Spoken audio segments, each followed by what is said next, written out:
Olá pessoal, bem-vindos a mais um vídeo e obrigado por estarem aqui no canal. Hoje vamos começar aí uma série de 3 pequenos vídeos sobre os meus micras. Houve pessoal que pediu para eu falar sobre os meus micras e também como é que começou a paixão pelos micras. Então, como em qualquer história, tem de se começar pelo início. Então o início foi mesmo o micra cinzento que eu uso no meu dia-a-dia, que está atualmente a GPL. Eu comprei esse carro um bocado tipo à toa, basicamente. Então o que é que aconteceu? Eu na altura tinha um Volkswagen Polo. Tive um acidente que não foi culpa minha, então fiquei sem carro na altura, mas também não me chateava muito porque eu estava a ir para a tropa, que eu na altura estava em Mafra, no quartel de Mafra, eu ia de transportes, então não havia grande stress com não ter carro, ou o que é que seja, na altura até estava mais ou menos tranquilo, só quando precisava de sair ou coisa assim, é que tinha de me desenrascar ou com algum pessoal, que eu tinha de ir com eles, ou então a malta depois ia e vinha de táxi, tranquilo. Então, andava à procura de carro, mas também não era assim nada muito apressado. E o meu pai um dia liga-me, estava eu na tropa, estava a trabalhar, liga-me e basicamente diz-me: "Ai tal, eu vi aqui um carrito engraçado para ti, não sei se queres ver ou não." E então eu pergunto: "Mas que carro é que é?" E então ele diz-me: "É um Nissan Micra." E eu lembro-me, estava ao telefone e ainda fiquei para uns 20 segundos tipo, a pensar: "Micra? Como assim?" Tipo, está bem, então a gente vai lá ver o carro. Então, basicamente, aquilo era em Canessas, ou o que era, agora não estou a recordar bem qual é que é o nome lá do local, mas é relativamente perto da casa dos meus pais. Então a gente foi lá, eu vi o carro, até gostei do carro, pronto, já tinha, ou seja, é o Micra facelift, ou seja, de 98 para a frente, já tem um aspecto um bocadinho mais moderno que os outros mais antigos, né, de 92 a 98.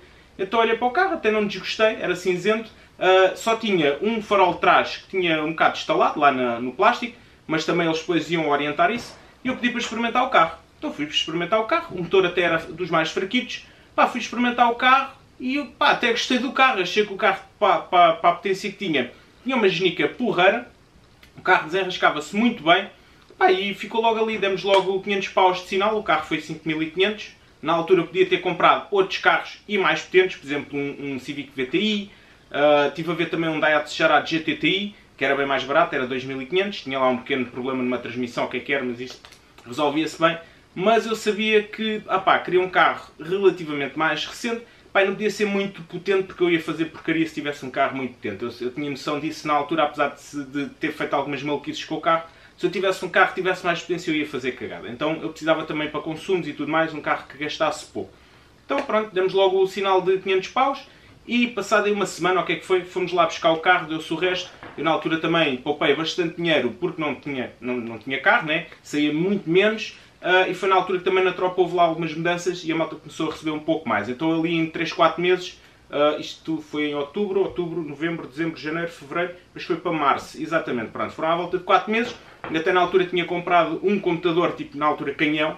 Né? Isto foi tudo há 15 anos atrás, isto foi em 2005.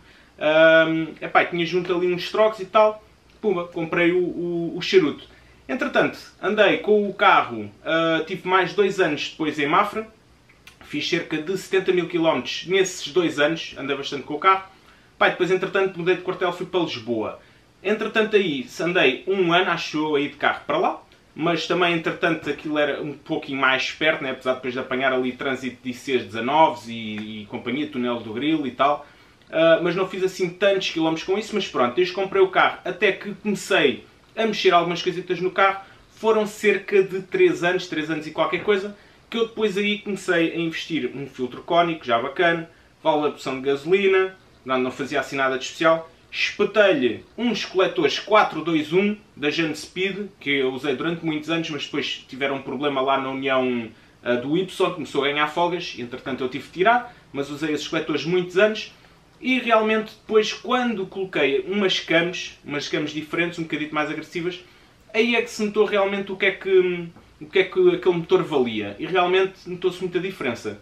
Eu, entretanto, fiz uma alteração no distribuidor, como vocês já viram no outro vídeo, que basicamente tira o corte de rotação, mas, entretanto, mais tarde, o distribuidor teve um problema, que é comum nestes carros, passado já, pronto, isto é com os anos e tudo mais, nada dura para sempre, como é óbvio. Tive o típico problema do distribuidor dos micras, então o carro teve de ir para uma oficina. É a oficina onde o meu pai sempre foi, até há relativamente pouco tempo, que ele não queria que eu mexesse na carrinha, ou o que é que seja, preferia ir lá. Entretanto agora eu já mexo na Toyota Ace do meu pai também. Mas era essa oficina, fui lá, e então basicamente, eu já expliquei isto algumas vezes, e até quando fiz o vídeo com o Yuri disse, O problema não é a oficina, mas é assim, eles têm de cobrar o dinheiro, mas eu achei que 250 euros para trocar um distribuidor foi um bocado caro, porque foi do tipo, o distribuidor foi tipo 180, o diagnóstico foi, já não me recordo, mas era tipo 40 ou 50 euros e o resto foi tipo a montagem, né?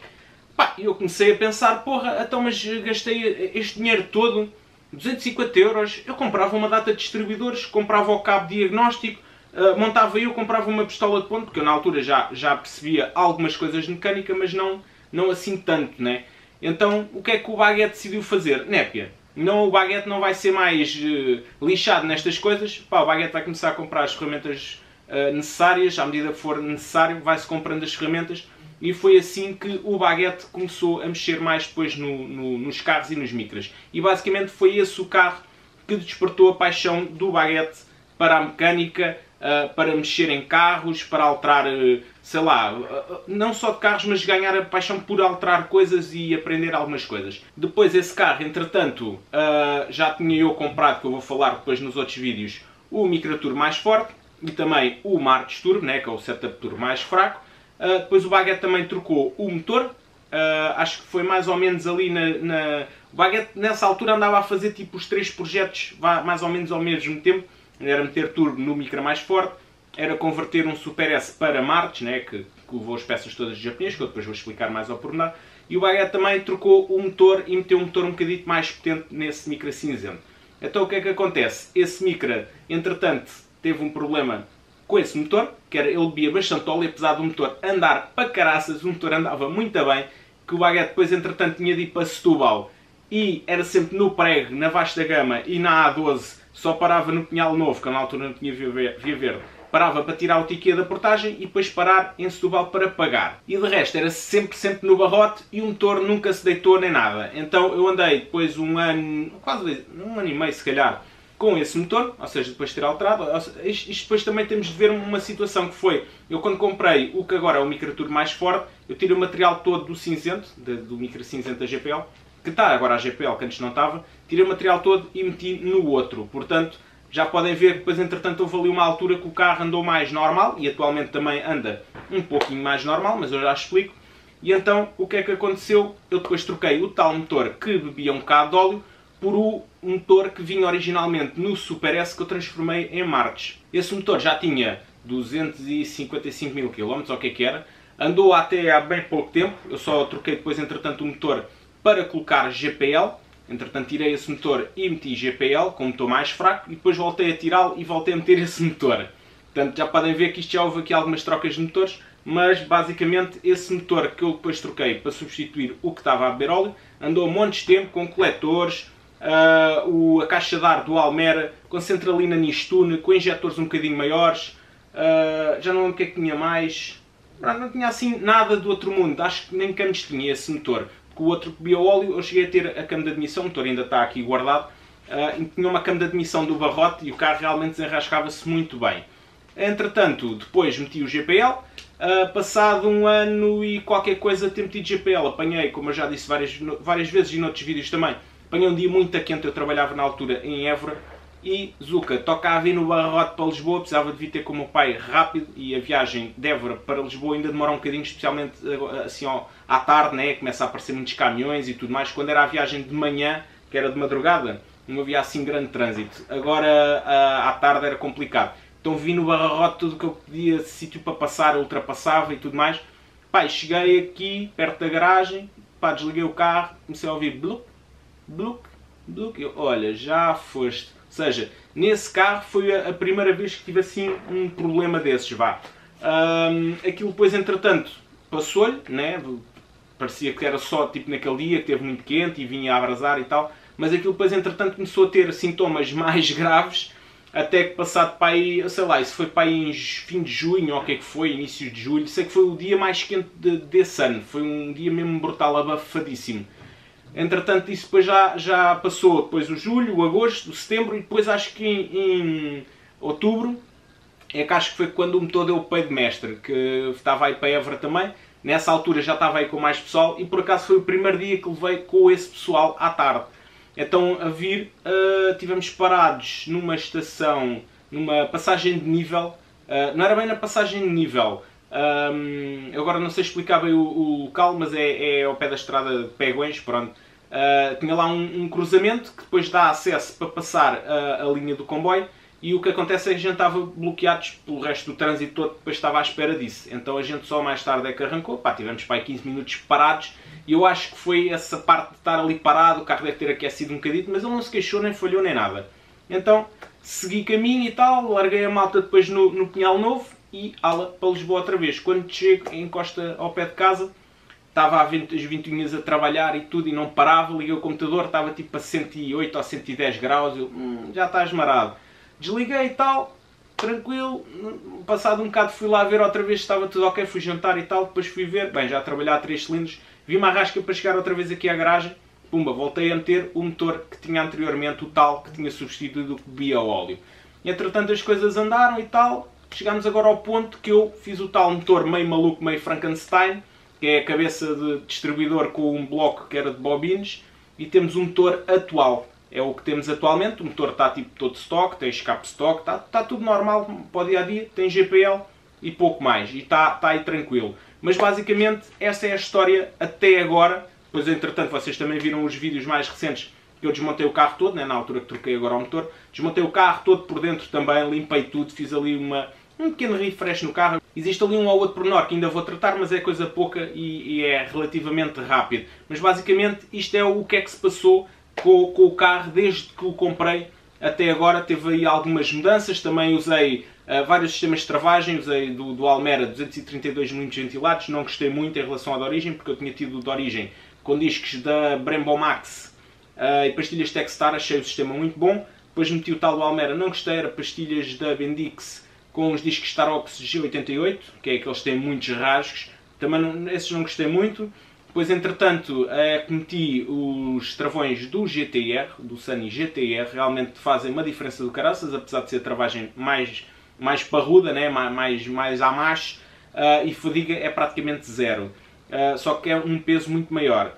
Cheguei a andar também com as molas Ventura, que é o que está agora no Martins Turbo, e agora atualmente tenho umas molas da Spax, que era de um amigo meu, fiquei com esse material, até a barra apanhar de trás, que é, normalmente os micras quando se rebaixa, eles têm tendência para torcer o eixo para um dos lados, então usa-se uma barra apanhar para poder ajustar o eixo e ficar mais centrado. Eu na altura também fui a primeira pessoa no mundo a ter Nishtune, ou seja, a tal centralina reprogramável para os Nissans, que é uma placa que se coloca dentro da origem.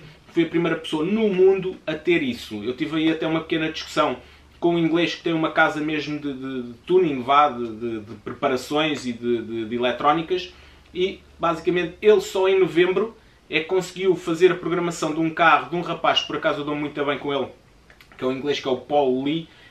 Basicamente nós somos quase tipo gêmeos, mas pais diferentes, porque o nosso percurso com os micras e tudo, os projetos turbo, foi quase sempre mais ou menos as mesmas coisas. O que ele descobria, eu depois entretanto também descobri, a gente falava, ou descobria primeiro e depois ele também vinha com isso, e a gente estava sempre a partilhar ideias. Então nós somos muito parecidos nesse aspecto de querer alterar e descobrir certas coisas diferentes.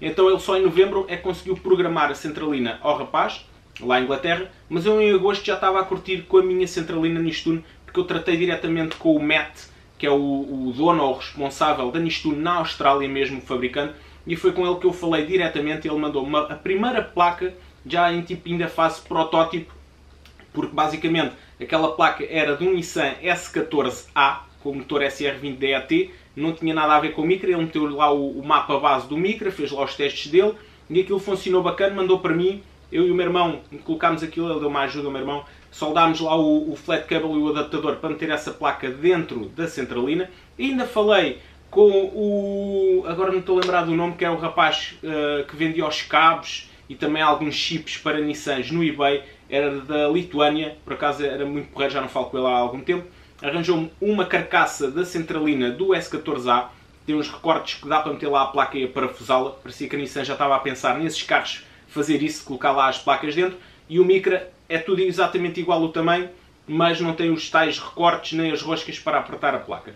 Então eu fui a primeira pessoa a ter essa placa, a gente montou, codifiquei o imobilizador, foi aí que eu tive contacto com programar carros, programar imobilizadores nos Nissans e tal, foi aí que eu comecei a mexer mais nisso, ou seja, vocês podem ver que foi esse carro, o micra cinzento, foi que me possibilitou ter já algum conhecimento a nível de mecânica, explorando algumas coisas, depois ajudar o pessoal, falar com o pessoal, ler coisas na net, trocar ideias com a malta, pronto. Mas este carro foi o que potenciou tudo e que foi o início de tudo, e nessa parte da centralina nisto tudo foi fixe, porque deu para começar já a mexer em algumas coisas, para depois, quando eu tive o Micra Turbo, também o Pauli arranjou-me um mapa tipo base de um kit turbo que ele tinha comprado na altura que eu estava a fazer o meu, e ele arranjou-me esse mapa. Atualmente o mapa não tem nada a ver com o que era, mas serviu de uma base. Eu depois também não conseguia afinar bem aquilo, mas pá, basicamente aquele carro foi a base de tudo. E pronto, esta é a história do primeiro Micra que o Baguette teve. Basicamente o carro foi comprado em 2015 e estamos em 2020 e o Baguette ainda o tem. Portanto, eu não o vou vender tão cedo. É um carro que eu acho que nunca vou vender. Foi o carro que me ajudou neste trajeto todo, incluindo aqui no YouTube, que foi um carro que eu fiz já montes de coisas nele e mostrei em vídeo muita coisa mesmo nesse carro. E foi um carro que me ajudou também a aprender várias coisas que eu atualmente sei, ou que me ajudaram também a desenvolver outras coisas. Portanto, aqui está a história do meu Micra. Portanto, espero que tenhas gostado do vídeo. Caso tenhas gostado do vídeo, faz like aí em baixo, partilha com os teus amigos, considera subscrever o canal caso ainda não tenhas feito e ativa o sino para receber as notificações dos próximos vídeos. Obrigado e até à próxima!